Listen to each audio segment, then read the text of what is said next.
हैं साइंस के, बहुत शानदार है और बहुत शानदार तरीके से ये पढ़ाते हैं। ओके, और योग्यता की आयु योग्यता की मोहताज नहीं होती, याद रखिएगा, और बहुत शानदार तरीके से ये पढ़ाते हैं। चलिए, धन्यवाद। चलिए,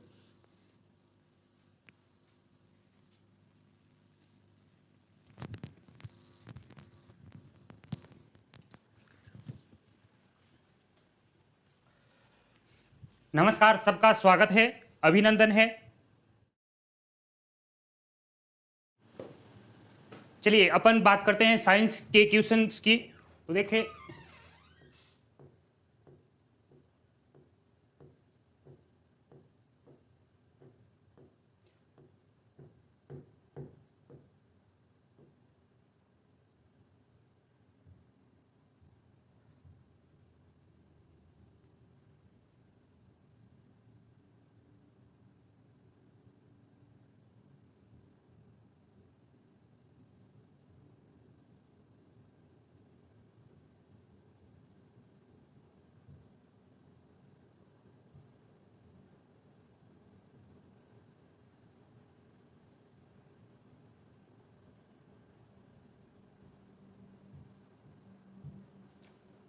चलिए ये आ गया अपना जो साइंस का पोर्शन है। तो उसमें देखिए, पॉजिट्रॉन कण की खोज किसने की? जल्दी से आप बताइए, पॉजिट्रॉन कण की खोज किसने की?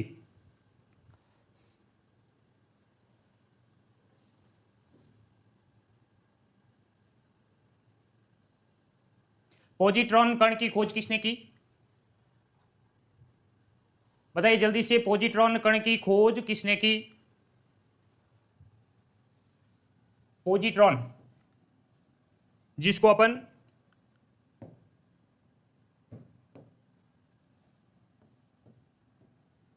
प्लस ई के द्वारा प्रदर्शित करते हैं। पॉजिट्रॉन कण की खोज किसने की? सी डी एंडरसन ने पॉजिट्रॉन कण की खोज की, जिसको अपन प्लस ई के द्वारा प्रदर्शित करते हैं। देखिए, जो इलेक्ट्रॉन है उसका जस्ट पॉजिटिव आवेश होता है। जो इलेक्ट्रॉन का आवेश है 1.6 इंटू 10 की पावर माइनस 19 कूलम, ये इसका आवेश होता है।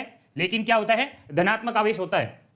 और जो इसका मास है यानी द्रव्यमान, वो इलेक्ट्रॉन के बराबर होता है 9.1 इंटू 10 की पावर माइनस 31 kg। ये इकाई आपको ध्यान रखनी है। ये इलेक्ट्रॉन के बराबर इसका क्या होता है? मास होता है। और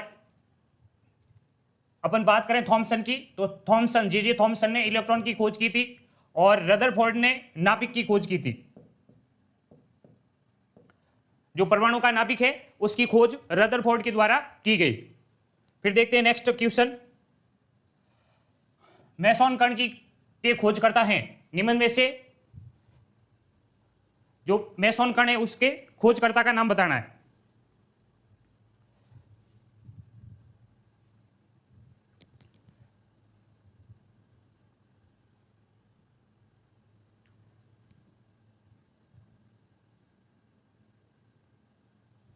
मेसॉन कण के खोजकर्ता का नाम बताइए।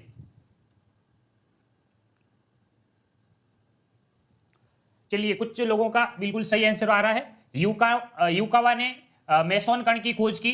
इसको म्यू के द्वारा प्रदर्शित किया जाता है। और इसका आवेश अपन देखें, आवेश, तो इसका आवेश धनात्मक भी होता है, ऋणात्मक भी होता है और उदासीन भी होता है। ये नाभिक की अभिक्रिया के दौरान इन कणों का निर्माण होता है।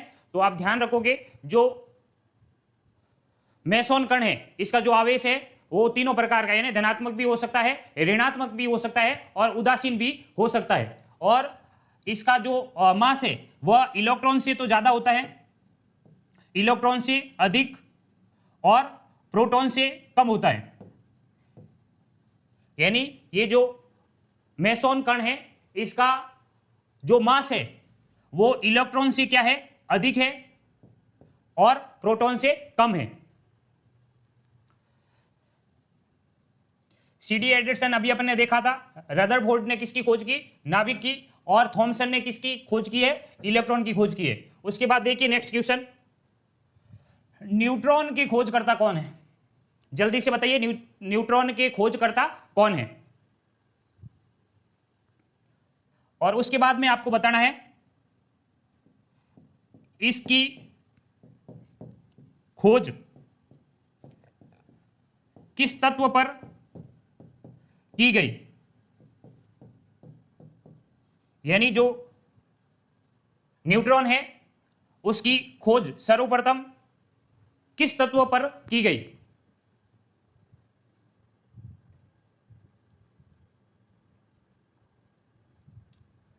आपको इस क्वेश्चन का भी आंसर देना है, ठीक है। यानी न्यूट्रॉन की खोज, न्यूट्रॉन की जो खोज है वो किस तत्व पर की गई। चैडविक सही है, जेम्स चैडविक ने न्यूट्रॉन की खोज की थी, और ये किस तत्व पर खोज की गई, आपको ये बताना है न्यूट्रॉन की खोज किस तत्व पर की गई।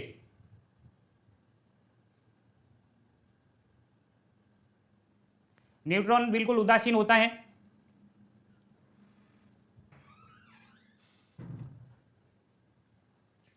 चलिए जल्दी से बताइए किस तत्व पर इसकी खोज की गई।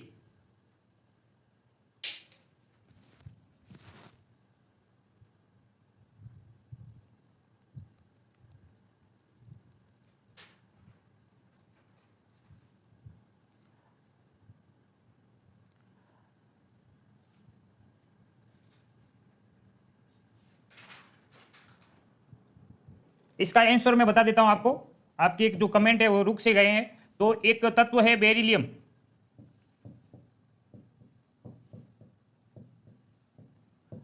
इस तत्व पर जेम्स चैडविक ने न्यूट्रॉन की खोज की, और इस न्यूट्रॉन को अपन किसके द्वारा प्रदर्शित करते हैं, एन के द्वारा, और इसका जो आवेश है वो आवेश रहित यानी उदासीन है। यदि अपन बात करें मास की यानी द्रव्यमान की, तो इसका जो द्रव्यमान है वो है 1.674 इंटू 10⁻⁻27 kg। यूनिट हमेशा ध्यान रखनी है, यदि ग्राम के अंदर आए तो 1000 से इंटू कर लेना। ओके, चलिए नेक्स्ट क्वेश्चन। परमाणु में पाया जाने वाला धनावेशित कण कौन सा है। परमाणु में पाया जाने वाला धनावेशित कण कौन सा है।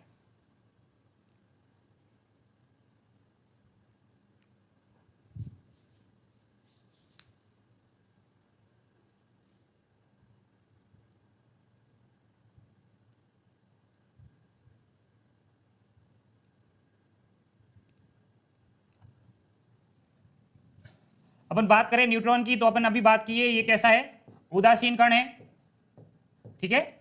और इलेक्ट्रॉन कैसा है, ऋणावेशित कण है।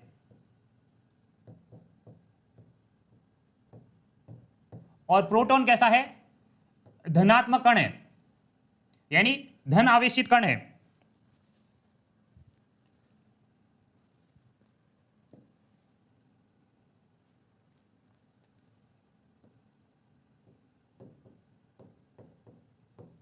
धन आवेशित कण है। और प्रोटॉन की खोज किसने की, गोल्डस्टीन द्वारा इसकी खोज की गई। गोल्डस्टीन द्वारा इसकी खोज की गई।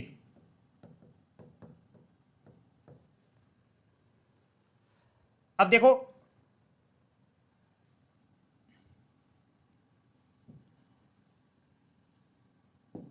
ये एक इलेक्ट्रॉन है, और इसका जो मध्य भाग है उसे अपन क्या बोलते हैं, नाभिक कहते हैं। और इस नाभिक की खोज किसने की थी, रदरफोर्ड ने की थी, एल्फा प्रकीर्णन प्रयोग द्वारा, ठीक है।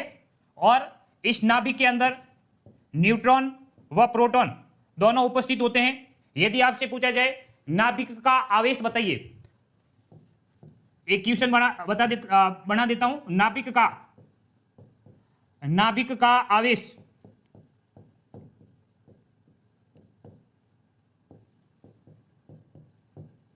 आपको नाभिक का आवेश बताना है। क्या यह धनात्मक है,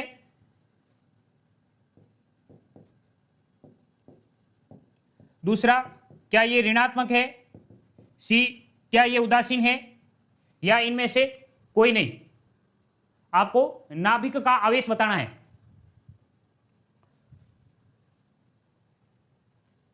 साथ में देख लिया, आप नाभिक का आवेश बताइए, तब तक मैं बता देता हूं। नाभिक के चारों ओर एक विशेष क्षेत्र होता है जिसे अपन कक्षा या कोष कहते हैं। कक्ष या कोष, कक्ष या कोष कहते हैं, जिसके अंदर इलेक्ट्रॉन वर्ताकार गति करते हैं। और जो कक्षा या कोष है उसका आवेश ऋणात्मक होता है। बिल्कुल, यानी जो नाभिक है उसका आवेश कैसा होता है? धनात्मक होता है। क्यों होता है? क्योंकि जो नाभिक के अंदर प्रोटॉन उपस्थित है, इस प्रोटॉन के कारण क्या होगा? नाभिक का आवेश क्या होगा? धनात्मक होगा। यदि आपको पूछा जाए इलेक्ट्रॉन, प्रोटॉन व न्यूट्रॉन, इन तीनों में से भारी कण कौन सा है? यदि आपको पूछा जाए इलेक्ट्रॉन, प्रोटॉन और न्यूट्रॉन, इन तीनों में से भारी कण कौन सा है? इन तीनों में से आपको भारी कण बताना है। प्रोटॉन, इलेक्ट्रॉन और न्यूट्रॉन, इन तीनों में से भारी कण कौन सा है? यह आपके लिए एक न्यू क्वेश्चन है।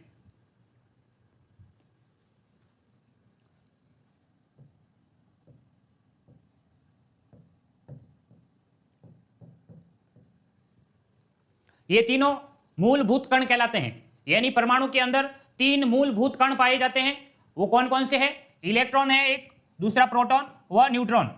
इसके अलावा कोई भी चौथा उस ऑप्शन होगा वह परमाणु के मूलभूत कण के अंदर अंतर्गत नहीं आता है। आपको इलेक्ट्रॉन, प्रोटॉन व न्यूट्रॉन, इन तीनों में से भारी कण कौन सा है यह आपको बताना है।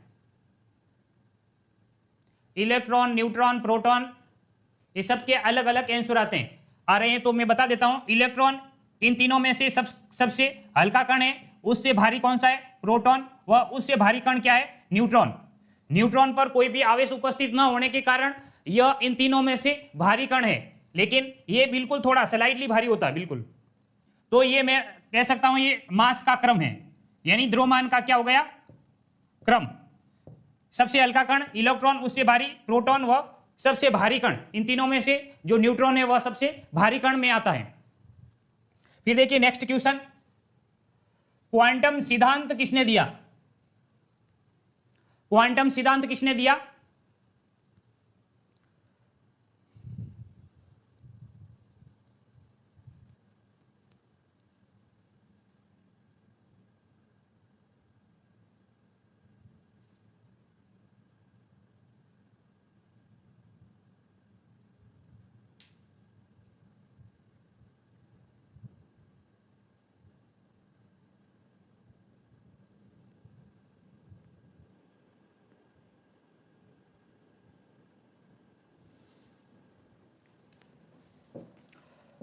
प्लैंक का क्वांटम सिद्धांत, यानी ये प्लैंक ने क्वांटम सिद्धांत दिया था।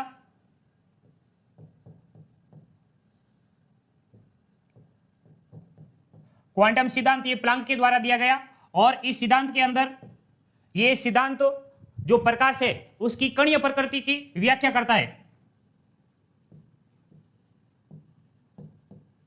प्रकाश की कणीय प्रकृति की क्या करता है? व्याख्या करता है। ये किसके द्वारा दिया गया? प्लैंक के द्वारा दिया गया। और इसके अंदर जो प्रकाश है उसका उत्सर्जन या अवशोषण छोटे छोटे बंडलों के रूप में होता है। उन बंडलों को अपन क्वांटम या फोटोन कहते हैं, उसे क्वांटा या फोटोन कहते हैं। और एक फोटोन की ऊर्जा, यदि मैं बात करूं एक फोटोन की ऊर्जा,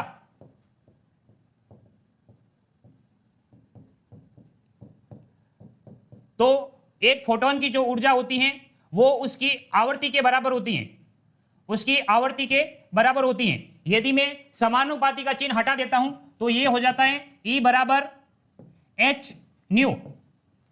ये है एक फोटोन की ऊर्जा का सूत्र जो प्लैंक के द्वारा दिया गया।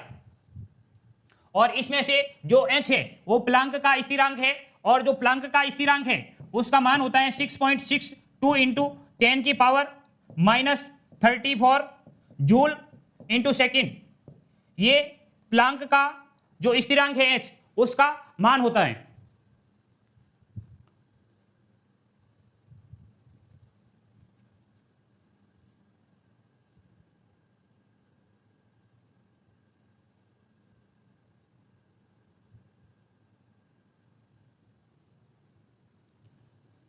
चलिए अपन का जो साइंस के क्वेश्चन थे वो यहाँ समाप्त हो जाते हैं। जय हिंद, जय भारत।